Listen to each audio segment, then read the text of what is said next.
કૃષ્ણ, જય માતાજી. કેમ છો બધા? મજામાં? તો સ્વાગત છે તમારા બધાનો આજના એક નવા વિડીયોમાં. જો આજે છે બીજ, તો તમને બધાને બીજની હાર્દિક શુભકામના.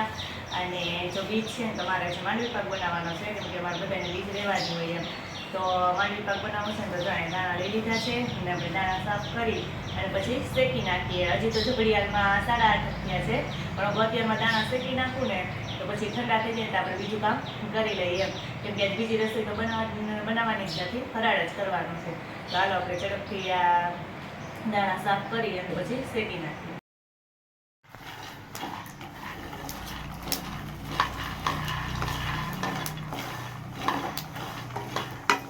તો જો આપણે દાણા છે ને સરસ મજાના શેકી લીધા છે અને જો આપણે કોથરા ઘસી અને આવી રીતે આમ ઘસી અને પછી જો મસ્ત આપણા કોથરા છે ને ઉખડીને તૈયાર થઈ ગયા છે. અને હવે જો હુકડું લઈ લીધું છે ને તો હુકડે લઈને આપણે ચાટકી લઈએ, એટલે આમાં જે કોથરા હોય ને એ કોથરા છે ને એ ઉડી જાય. અને આપણા દાણા છે ને એકદમ સરસ જો આપણા ચોખ્ખા થઈ જાય પછી આપણે એને ભૂકો કરી લઈએ, માંડવી પાક બનાવી નાખીએ. તો હજી તો જો બટેટા બાફવા નહીં ખાતા ને તો બટેટા બફાઈ ગયા છે. પહેલાં આપણે સૂકી ભાજીને એવું બધું કરી લઈએ અને પછી છે ને આપણે માંડવી પાક બનાવીએ. અને અત્યારમાં જો વાતાવરણ એકદમ કેવું આમ થઈ ગયું છે, વાદળા ને એવું, એકદમ ગરમી પકડાઈ ગઈ છે કે અત્યારે હું અહીંયા બેઠી છું ને તો બહુ ગરમી થાય છે. હજી વરસાદ તો ચાલુ નથી થયો, પણ વરસાદ આવે એવું વાતાવરણ થઈ ગયું છે.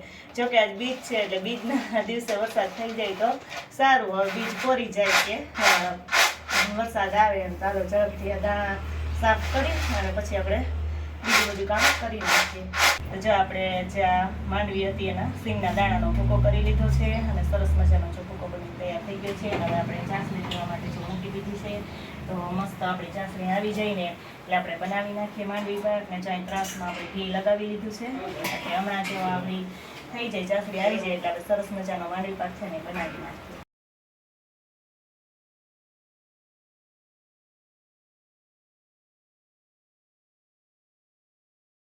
જો બપોર થઈ ગયા છે અને અમે બેસી ગયા છીએ ફરાળ કરવા અને અમારી બેન અત્યારે છે બ્લોગમાં આવ્યા છે. કા બેન?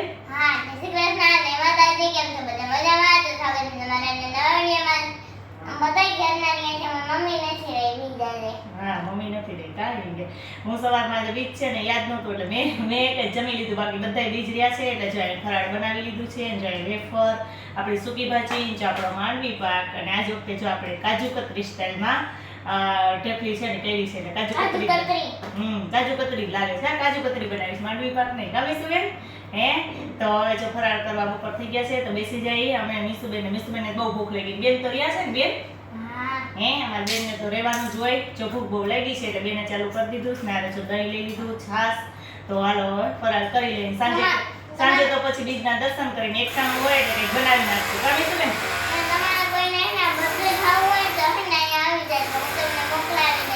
હા, તો મીસુબેન મોકલાવી દેશે.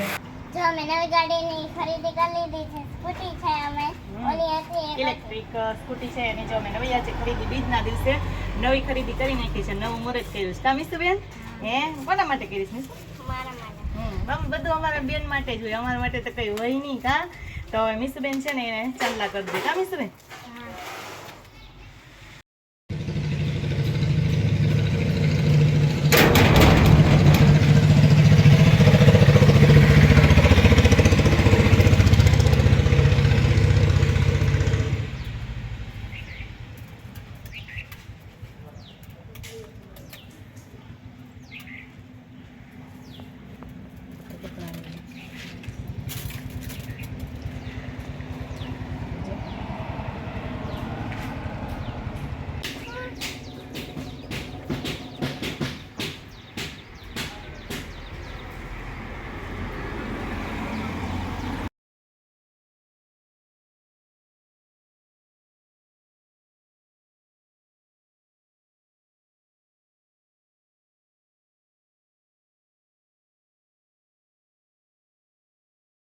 અત્યારે ઘડિયાળમાં થઈ ગયા છે 6 અને અમારે બનાવવાના છે પકોડા. તો જો મસ્ત આપણો મસાલો બની ગયો છે અને આપણે કરવાનું કામ ચાલુ કરી દીધું છે. રસોડામાં તો બહુ ગરમી થાય ને એટલે હું કપેલા બેસીને પહેલાં છે ને બધે આપણે ભરી જ લઈએ, પછી ભરી અને પછી આપણે એને તરી નાખીએ. 6 થયા છે. હમણાં જ જો અમે 7:15 કેમ કરતા તો જમવા બેસી જ જઈએ છીએ. વહેલું જ જમવાનું તો અમારે હોય એટલે તો 6 થયા બધા ભરી લઉં પછી તરી લઉં પછી બધા છે ને બેસી જઈએ જમવા. અને આજે બીજ છે ને એટલે આપણે પકોડા બનાવી નાખ્યા છે કે તહેવાર કહેવાય કે પરબ કહેવાય એમ અમારી ભાષામાં તો એટલે પરબના દિવસે ગમે કંઈક બનાવવાનું છે તો અમે આજે છે ને ભજીયાને એવું કરતા પકોડામાં મીસુબેનને બહુ ભાવે એટલે અમારે છે ને બનાવવાના છે પકોડા તો હાલો ઝડપથી બધા પકોડા છે ને કરી અને અમે પછી તરી તો અમે મમ્મી દીકરી જો અહીંયા અગાસી ઉપર આવી ગયા છીએ બીજના દર્શન કરવા માટે કારણ કે બીજ છે સરસ દેખાય છે વાદળા નહોતા એટલે દેખાય છે અને કદાચ બધું વાદળા હોય ને તો બીજના દર્શન નહીં થાય તો એકદમ મસ્ત જે ચોખા થાય છે એટલે દર્શન કરી લઈએ ને મીસુબેન દર્શન કરો ને બોલો જય બીજ માતાજી બીજ માવડી ઝૂલે તાવડી બે બળદ એક ગાવડી અમે નાના હતા ને ત્યારે મીસુને કહું અમે એમ બોલતા એમ એટલે મારી પાસેથી એને શીખી લીધું અને શીખીને મને કે હું હમણાં બીજના દર્શન કરવા જાઉં ને એટલે મારે એમ જ બોલવું છે એટલે મીસુબેને શીખીને કા તમે લોકો હે ને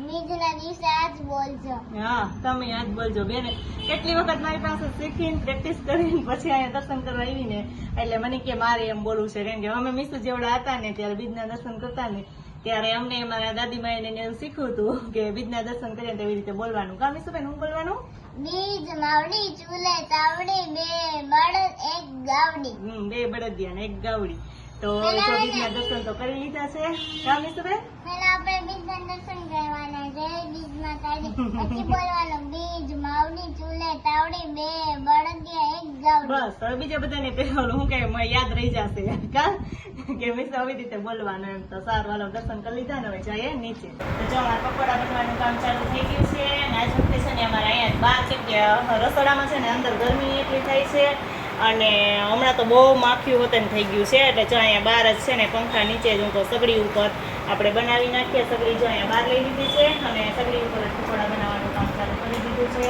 અને મસ્ત મસ્ત પકોડા છે ને બનવા માંડ્યા છે આજ વખતે જો આમ બે ટુકડા કરી નાખ્યા નકર તમે આખા આખા કરીએ ત્યાં જોશે બે ટુકડા કરી કટિંગ કરી નાખ્યા અને જો અમારે પ્રિન્સભાઈને મીસુબેને છે ને સેન્ડવિચ ખાવા હતા એટલે એને આપણે એક બે ઘરમાં આવી રીતે સેન્ડવિચ ના કરી દેવું તો જો એ ગરમા ગરમ છે એટલે બે ભાઈ બહેન છે ને જમવા બેસી જાય અને અમારા જો પકોડા મસ્ત બનવા માંડ્યા છે તો જો કે પકોડા ને એવું બધું તો વરસાદ ચાલુ હોય ને તો ખાવાની મજા આવે પણ અમારે બીજ એમને કોરી ગઈ કે વરસાદ તો આવ્યો નથી એમ હાલો હવે પકોડા આપણે બનવા માંડે અને બધાને બેસાડી દઈએ જેમ બનતા જાય જમવા અને બધા બેસી જાય જમવા